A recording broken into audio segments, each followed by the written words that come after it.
One more effective, hopefully effective tool is sanctions.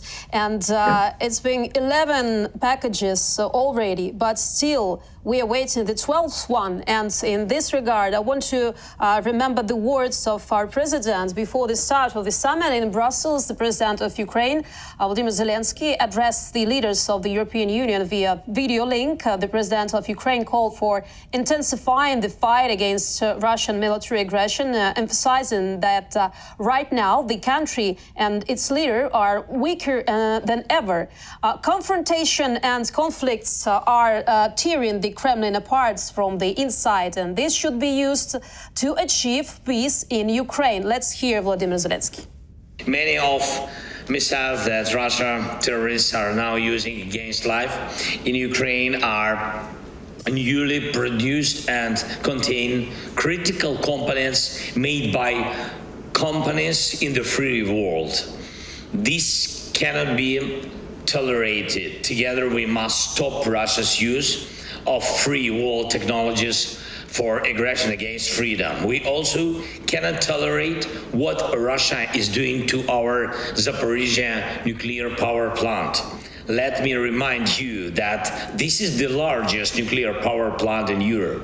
Russian terrorists have mined it, and we have specific information from our intelligence, and we have presented it in particular to diplomats of European countries, as well as information about Russia's use of foreign parts for missile production. The Russian nuclear industry deserves sanctions in response to Russian radiation blackmail. Yet he added, it is important not to pause in the sanctions, so the less pauses there are, the less Russia will adapt to the pressure on it, and the less it will come up with ways to circumvent the sanctions. So in this regard, I want to ask you, what other instruments of sanctions could be as much effective in the 12th package to cut off Putin's military ambitions and in fact to build with all these sanctions materials, the rockets and missiles that destroy our cities? In fact, I consider sanctions against Russia, taken by the West, as indeed very effective measure. Maybe there are some loopholes, and there is some delay in between of adopting each and every next package of sanctions, but let's be serious.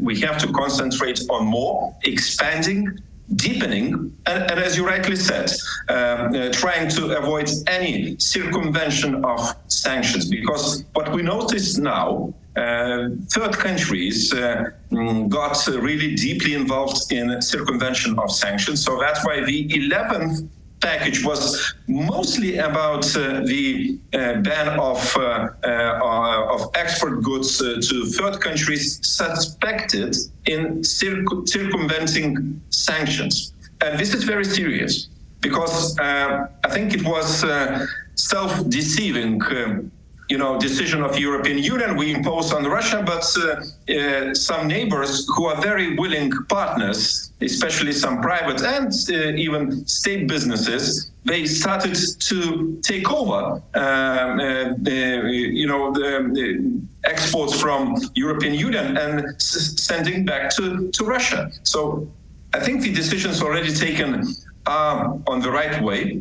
By the way, you mentioned those technologies, and President explicitly mentioned, indeed, there is a new ban on further 15 technological items which were found on the battlefield. Imagine.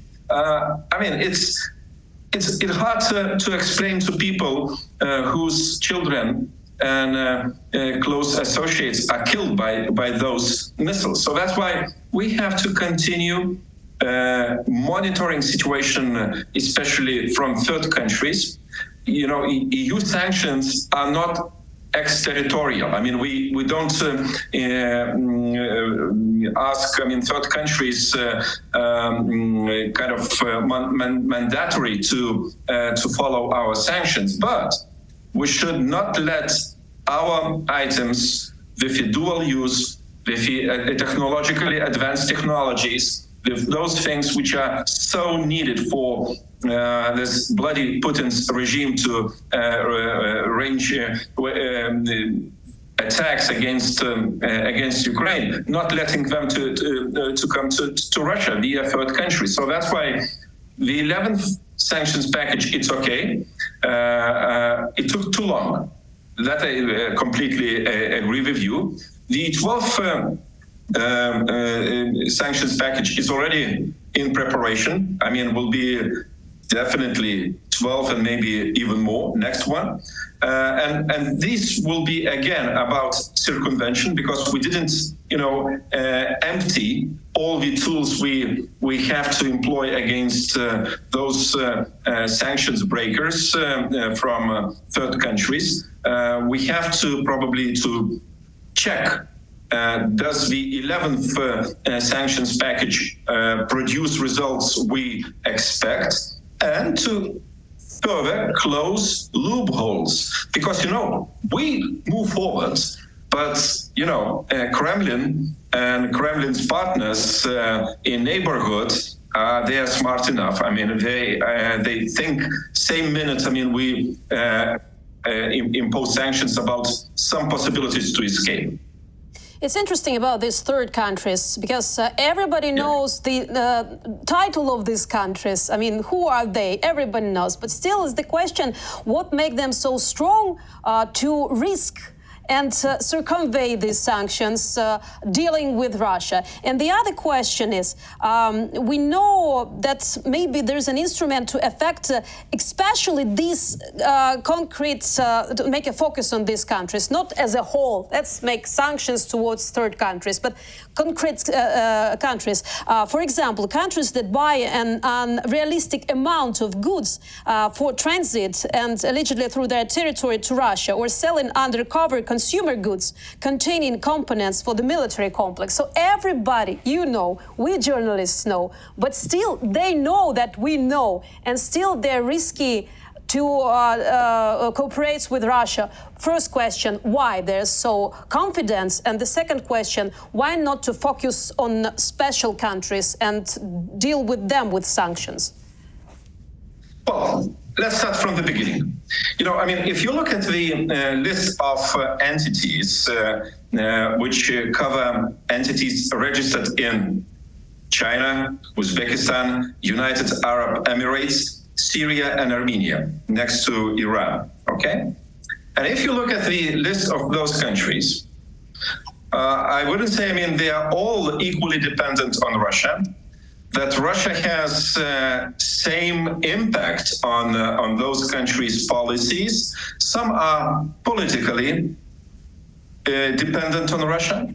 Some are security-wise dependent on Russia. Some are simply making a good profit out of those, dealings and reselling technologies we don't want. Russia would get it, okay? And each and every case is a bit specific, but there is a dependence, what Russia explores, and simply use those, channels through third countries. So we have to understand the geopolitical, impact of Russia on those countries, and especially those I mentioned to you a minute ago. Secondly, what the European Union started to do, having a special representative for sanctions policy, Mr. Sullivan, he already made many bilateral visits. Meeting, coming to capitals, talking to people, and I hope explaining what could be the consequences if this circumvention, is further used by those countries or countries' entities. I don't care.